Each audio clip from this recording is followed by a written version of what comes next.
17वां अध्याय महाराज पृथु का पृथ्वी पर कुपित होना और पृथ्वी के द्वारा उनकी स्तुति करना। श्री मैत्रेय जी कहते हैं, इस प्रकार जब वंदी जन ने महाराज पृथु के गुण और कर्मों का बखान करके उनकी प्रशंसा की, तब उन्होंने भी उनकी बड़ाई करके तथा उन्हें मनचाही वस्तुएं देकर संतुष्ट किया।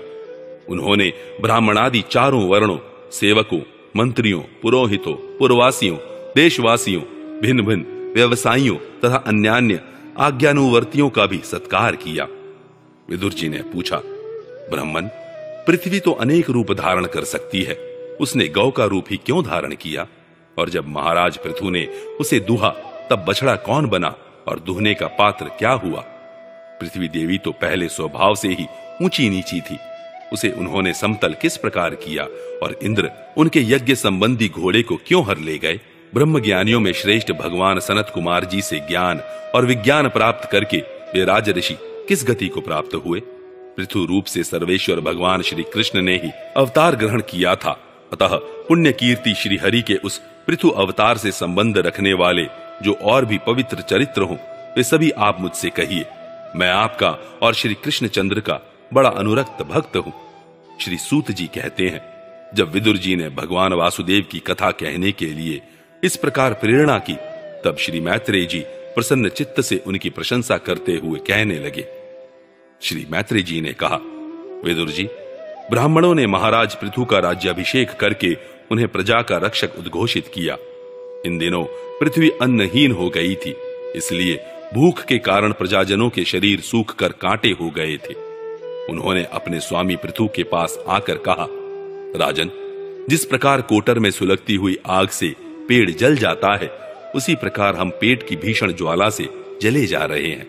आप शरणागतों की रक्षा करने वाले हैं और हमारे अन्नदाता प्रभु बनाए गए हैं, इसलिए हम आपकी शरण में आए हैं। आप समस्त लोगों की रक्षा करने वाले हैं, आप ही हमारी जीविका के भी स्वामी हैं। अतः राजराजेश्वर, आप हम क्षुधा पीड़ितों को शीघ्र ही अन्न देने का प्रबंध कीजिए। ऐसा न हो कि अन्न मिलने से पहले ही हमारा अंत हो जाए। श्री मैत्रेय जी कहते हैं, गुरुवर, प्रजा का करुण क्रंदन सुनकर महाराज पृथु बहुत देर तक विचार करते रहे। अंत में उन्हें अन्नाभाव का कारण मालूम हो गया।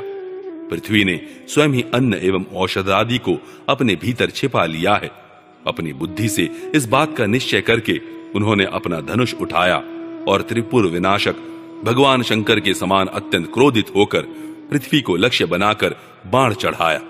उन्हें शस्त्र उठाए देख पृथ्वी कांप उठी और जिस प्रकार व्याध के पीछा करने पर हरिणी भागती है, उसी प्रकार वह डरकर गौ का रूप धारण करके भागने लगी। यह देखकर महाराज पृथु की आंखें क्रोध से लाल हो गईं। वे जहां जहां पृथ्वी गई, वहां वहां धनुष पर बाण चढ़ाए उसके पीछे लगे रहे। दिशा विदिशा, स्वर्ग, पृथ्वी और अंतरिक्ष में जहां जहां भी वह दौड़कर जाती, वहीं उसे महाराज पृथु हथियार उठाए अपने पीछे दिखाई देते। जिस प्रकार मनुष्य को मृत्यु से कोई नहीं बचा सकता, उसी प्रकार उसे त्रिलोकी में वेन पुत्र पृथु से बचाने वाला कोई भी न मिला। तब वह अत्यंत भयभीत होकर दुखित चित्त से पीछे की ओर लौटी और महाभाग पृथु जी से कहने लगी, धर्म के तत्व को जानने वाले शरणागत वत्सल राजन, आप तो सभी प्राणियों की रक्षा करने में तत्पर हैं, आप मेरी भी रक्षा कीजिए। मैं अत्यंत दीन और निरपराध हूं, आप मुझे क्यों मारना चाहते हैं? इसके सिवा आप तो धर्मज्ञ माने जाते हैं, फिर मुझ स्त्री का वध आप कैसे कर सकेंगे? स्त्रियां कोई अपराध करें तो साधारण जीव भी उन पर हाथ नहीं उठाते, फिर आप जैसे करुणामय और दीन वत्सल तो ऐसा कर ही कैसे सकते हैं? मैं तो एक सुदृढ़ नौका के समान हूं, सारा जगत मेरे ही आधार पर स्थित है। मुझे तोड़कर आप अपने को और अपनी प्रजा को जल के ऊपर कैसे रखेंगे? महाराज पृथु ने कहा, पृथ्वी, तू मेरी आज्ञा का उल्लंघन करने वाली है। तू यज्ञ में देवता रूप से भाग तो लेती है, किंतु उसके बदले में हमें अन्न नहीं देती, इसलिए आज मैं तुझे मार डालूंगा। तू जो प्रतिदिन हरी हरी घास खा जाती है और अपने थन का दूध नहीं देती, ऐसी दुष्टता करने पर तुझे दंड देना अनुचित नहीं कहा जा सकता। तू ना समझ है, तूने पूर्व काल में ब्रह्मा जी के उत्पन्न किए हुए अन्नादि के बीजों को अपने में लीन कर लिया है और अब मेरी भी परवाह न करके उन्हें अपने गर्भ से निकालती नहीं। अब मैं अपने बाणों से तुझे छिन्न भिन्न कर तेरे मेदे से इन क्षुधातुर और दीन प्रजाजनों का करुण क्रंदन शांत करूंगा। जो दुष्ट अपना ही पोषण करने वाला तथा अन्य प्राणियों के प्रति निर्दय हो, वह पुरुष, स्त्री अथवा नपुंसक कोई भी हो, उसका मारना राजाओं के लिए न मारने के ही समान है। तू बड़ी गर्वीली और मदोन्मत्ता है। इस समय माया से ही यह गौ का रूप बनाए हुए है। मैं बाणों से तेरे टुकड़े टुकड़े करके अपने योग बल से प्रजा को धारण करूंगा।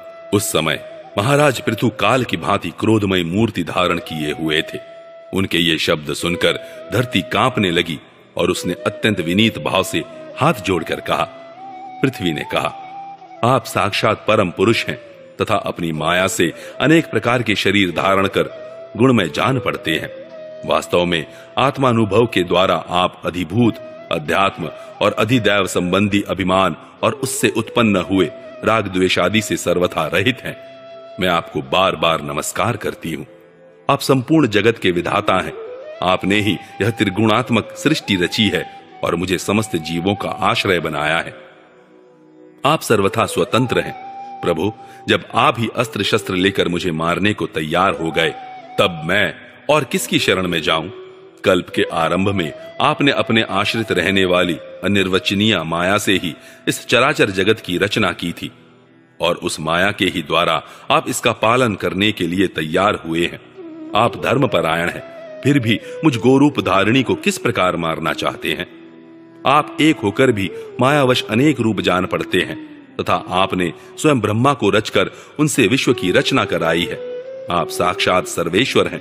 आपकी लीलाओं को अजितेंद्रिय लोग कैसे जान सकते हैं? उनकी बुद्धि तो आपकी दुर्जय माया से विक्षिप्त हो रही है।